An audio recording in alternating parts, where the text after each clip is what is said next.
Hello 18s, isa namang matagumpay at naipamalas ni Stell Ahero ang kanyang performance sa harap ni Louie Ocampo sa nakaraang finale concert.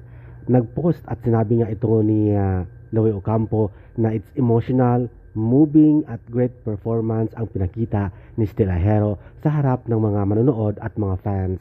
At ito nga, proud na proud itong si OPM legend composer na si Louie Ocampo, first time kay Stell Ahero at umiyak ito si Stell habang nagyakapan sila ni Louie Ocampo dahil sa pagiging emotional at matagumpay na concert at performance.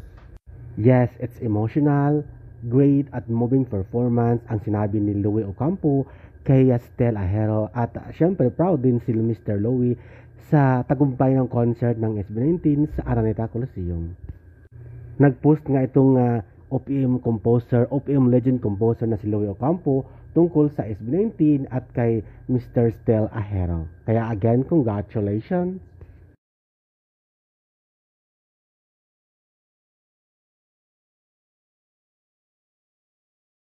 Thank you for watching, guys. See you in the next video and update. Please like and subscribe to my channel. Keep watching. God bless everyone, and always remember, be yourself and be a good one.